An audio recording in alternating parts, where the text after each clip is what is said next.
Hi, I'm Don Dawson. The National Highway Traffic Safety Administration defines distracted drivers as those who engage in any activity that could divert a person's attention away from the primary task of driving. Let's be honest, plenty of us fit that description.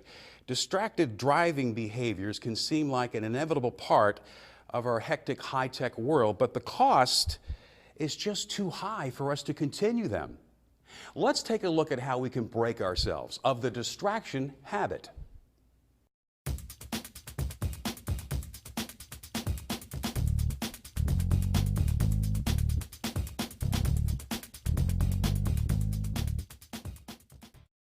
Distracted driving has been called an epidemic and a new universe of risk. Nearly 70% of all drivers talk on their cell phone while driving, and more than 30% read or send text or email messages while behind the wheel. One study found that talking on a cell phone quadruples the risk of being in an accident. That number jumps to 23 times more risk when a driver is texting. And distraction can take many other forms as well. Eating breakfast as you drive, or brushing your hair. Even map reading or getting too involved in a discussion with a passenger can pull you away from focusing on the road. Every year, thousands of people are killed and hundreds of thousands are injured in crashes that involve distracted drivers. Numbers like these have led many states to ban driver use of handheld cell phones, and most states ban driver texting. But distracted driving continues unabated, and so do the crashes, injuries, and deaths it causes. Why? The answer highlights a frustrating fact about attitudes toward distracted driving. Over 90% of drivers have said that they recognize the danger from cell phones and other distractions. Yet 2/3 of the same people admitted to talking on a cell phone while driving. And 35% said they read or sent text messages or email as well. We can no longer write this behavior off as human nature. Distracted driving kills people. Its tragic cost demands we take effective steps to stop it as soon and as completely as possible.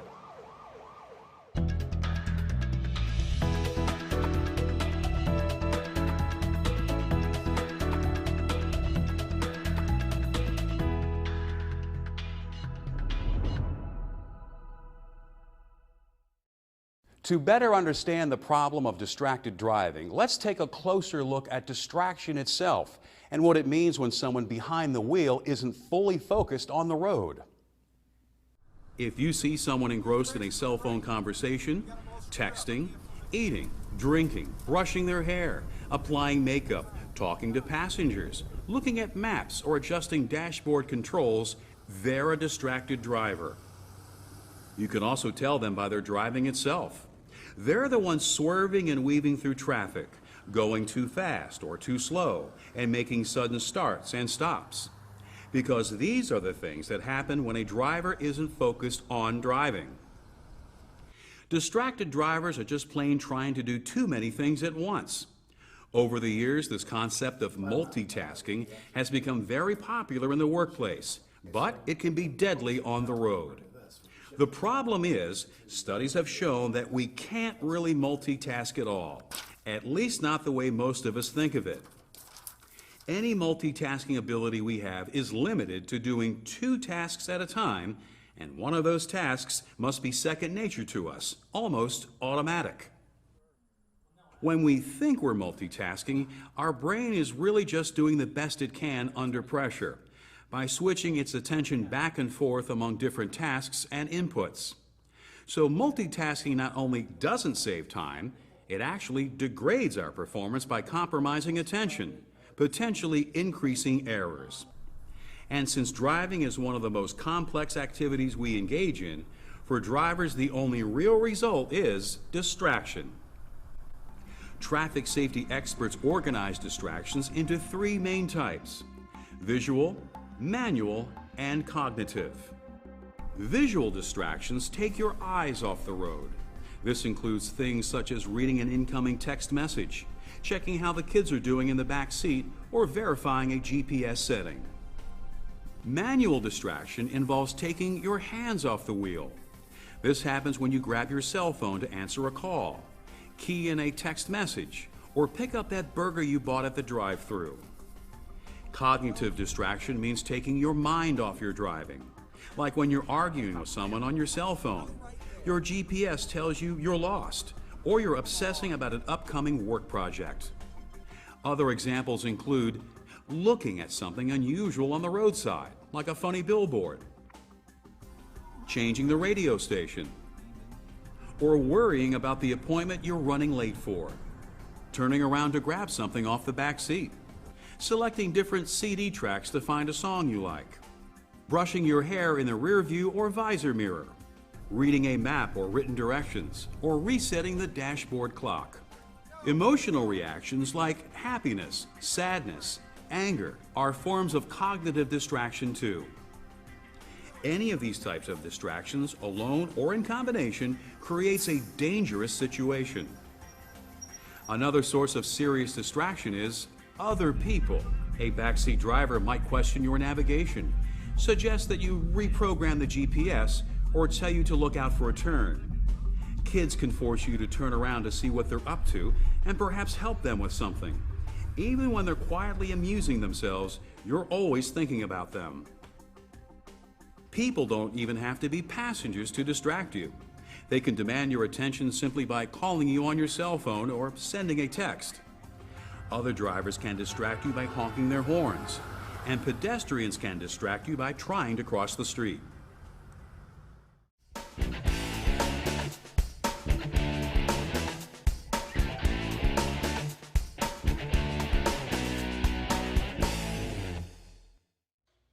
Distracted drivers can have trouble taking these interruptions seriously. After all, they ask, how dangerous can a relatively short distraction really be? Let's look at the most common example, using a cell phone. High-tech widgets such as cell phones may put the world in your hands, but they also engage your mind so fully that once you focus on them, you're not driving safely anymore. This applies to those hands-free devices as well. Don't underestimate the risk of a simple activity like talking on the phone as you drive. Studies show that talking to someone who isn't in the car with you is significantly more distracting than talking to a passenger. In fact, drivers chatting on their cells actually take longer to get where they're going because their minds are slightly elsewhere. This is why hands-free cell phones deliver no real safety benefit, because they distract drivers' minds just as much as the handheld models. Then there's texting. It requires you look at the phone, a visual distraction. Read and compose a message, cognitive distractions. And key your reply into the phone, a manual distraction. That's why texting behind the wheel multiplies the risk of having a crash up to 23 times. It's also why simply stopping drivers from texting could prevent so many accidents and injuries. And remember, there isn't just one cell phone on the road, there are millions of them, and a lot of us use them while we're driving. The National Safety Council estimates that at any given moment, fully 10% of U.S. drivers on the road are talking on their cell phones. Add in all the other drivers being distracted by other things, and it's scary to think how many people are at risk right now from distracted drivers.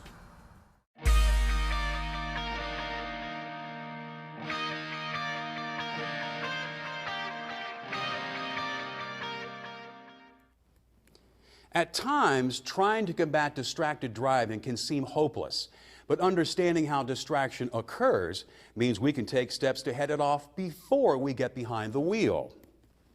There are a number of good techniques that all of us can use. Tell the world you're busy. Before you drive, record an alternate outgoing voicemail message that tells callers you're driving and we'll get back to them when you're off the road. It's also a great way to lead by example. Anyone who receives your message may be encouraged to do the same when they drive. A variety of cell phone apps are also available to disable calling and texting functions, silence alerts, and send customized auto responses. Turn your cell phone off and stow it. You'll never be distracted by a phone that doesn't ring. Switch it off or to silent mode before you get in the car. Then put it away out of your reach, so you won't be tempted to take it out and turn it back on if you get bored. Prepare navigation ahead of time. When you plan to use a GPS, program your destination before you drive. Not only will you eliminate an on-the-road interruption, you'll do a better job and get better results. If you prefer a printed map or written directions, review them in advance. And don't wait until you're on the road to use an internet-based mapping service either. Finish dressing and personal grooming before you get behind the wheel. Brushing your hair or applying makeup takes a lot of concentration, and the results can be really bad when you're trying to drive at the same time. Secure children and pets. Turning around to deal with loose kids in the back seat while you're driving can lead to a disaster. So can having an excited or frightened pet running around the car. Make sure kids are safely seated and belted in, and pets are properly restrained before you turn the ignition key. Get to know your vehicle. If you're driving an unfamiliar company car or rental, take the time to locate important controls, such as headlights, wipers, the defroster, and other knobs and buttons you might need in a hurry. Set as many of them as possible before you start your trip. If necessary, ask a coworker for help or check the driver's manual. Fix the seat position so you can operate pedals comfortably and adjust all mirrors to minimize your blind spots.